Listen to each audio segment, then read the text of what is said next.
Still with the local football news, Premier Soccer League champions Mamelodi Sundowns will pocket a total of 13 million rands in prize money for their efforts this season. Despite winning the 10 million rands first prize for the league title, the Brazilians will be awarded extra 3 million rand for winning both the third and the fourth PSL quarters.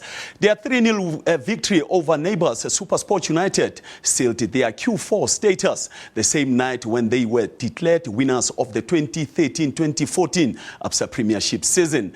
Sundowns are top of ABSA Premiership Q4 log with 18 points from 6 games.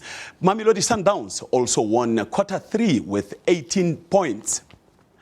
And to talk to us about the season that was for Mamelodi Sundowns, we are joined in the studio by SABC digital sports producer Sipho Kekana. Sipho, good morning and welcome to AM News. Thanks very much for having me, Romeo. Sum up the season that was for me, for Mamelodi Sundowns, because at some stage, I mean, we thought Kaizer Chiefs was running with this one. I mean, even their fans were celebrating as early as Feb this year.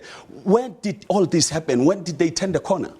Sundowns, let's look at Sundowns. Sundowns, they started the season on a low key, I think because they were still getting accustomed to Pitso Mosimani's coaching methods.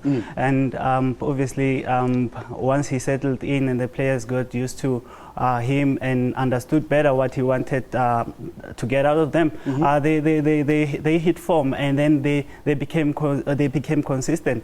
I think for Pitso, the fact that over the recent years he's been with Bafana Bafana, exposed to international football, was an understudy to one of the best coaches in the world. I was about to ask you that. I mean, he was assistant coach to now the assistant coach at Brazil national team, which is Carlos Alberto Pereira. Yes. The level of influence, I mean, the exposure that you're talking about, do you think it played that much of a role in him being where he is today? Big time. I'm not sure if he's willing to admit that, but the fact that we've always talked about foreign influence, and then it's not foreign influence that's actually bad. It's the kind of influence that you get from abroad that's very critical. And we are somewhat in the southern hemisphere. Somewhat we have similarities with the likes of Brazil, Paraguay, Argentina in terms of our physiology.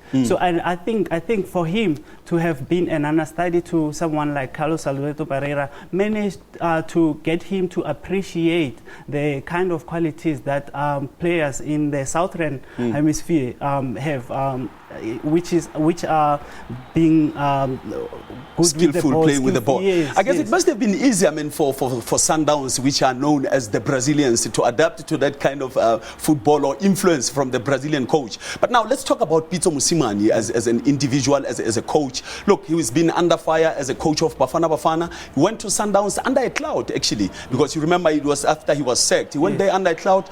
None of us, or most in the soccer fraternity, didn't give him a chance that, I mean, Pitso could do this well. He's being the first black South African coach to win the PSL season. I guess he has all the breaking rights. Of course. Look, to start with, I think we just have to say congratulations to Pitso. For a very long time in South Africa, we've overlooked local expertise. Kaizer Chiefs is not being coached by local coaches, and I think this is the kind of statement that we need to that local coaches need to send out to local clubs to say, you know what, we are capable. Nothing should be stopping Steve Komphela from coaching Kaizer Chiefs. He knows the in and outs of South African football. The South African coaches need to be given a chance, I believe. But then one could also argue the fact that, look, soccer is a global sport. It doesn't necessarily mean because you're South African you need a South African coach to actually lead a team to success. One could argue that you actually need that international influence if you were to compete internationally and be successful. Sure. I mean, look at Bafana Bafana. We've had coaches from all over the world, but we haven't been able to compete at that level convincingly. Is it a question of the players we produce, or it's a question of the coaching skills that are applied on the game? The last time I spoke to you, we spoke about coaching technical intellect in the country, which is which is lacking at the moment. So Pitso didn't do so well for Bafana Bafana, and that's because at that level you need to be very technically superior. And our players, when it comes to international football, I could say mediocre. There's still a lot that needs to be done. Yes. Let's talk about the local players. I mean, look, the leading goal scorer is with a game left before we wrap up the season. I mean, it's Kaizer Chiefs' Bernard Parker with 10 goals. When will we ever cross the 20 or 25 mark that was set by Mbesuma a number of seasons ago? Will we ever be able to produce such strikers? What is unfortunate about South African football, Marumo, is that it's measured on the basis of competitiveness and excitement. But those two things do not necessarily mean the standard of football is increasing. Yes, there's a lot of excitement. I mean, Chiefs were toppled towards the end of the season, which adds a lot of excitement. The PSL is competitive, but the standard has dropped.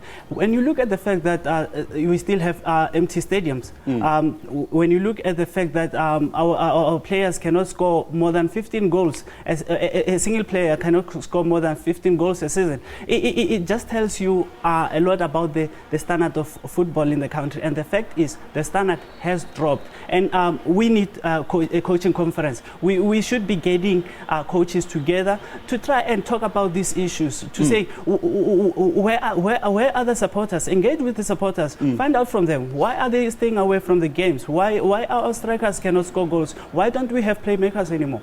Now let's talk about someone whose performance is on the up, actually contrary to what you were saying earlier. Teko General Modise, finally he'll be able to lift the ABSA Premiership title after, you remember what happened? I mean, he was with SuperSport. As soon as he left SuperSport won back-to-back titles. He was to Pirates, never won anything, left Pirates for Sundowns. Pirates went ahead and won back-to-back championship. Now he's with Sundowns. Finally it happened for him. Yeah, I think it's great to see this, that when Teko has broken his championship hoodoo. There's that from his time when he was still playing for some Polokwane team, when Pito scouted him for SuperSport. I think he believed in him. Even in Bafana, I know when many were not saying that. I mean, the many shouldn't be part of the team. But looking at that, you need to say, where would Teko be had he been very well developed? He would be a world beater. Well, Peter, indeed. That's Sipho Kekana. He's a man who's not shy to put across his views on this beautiful game of soccer. That was your Sports Bulletin for now, but do stick around. AM News continues at the top of the hour.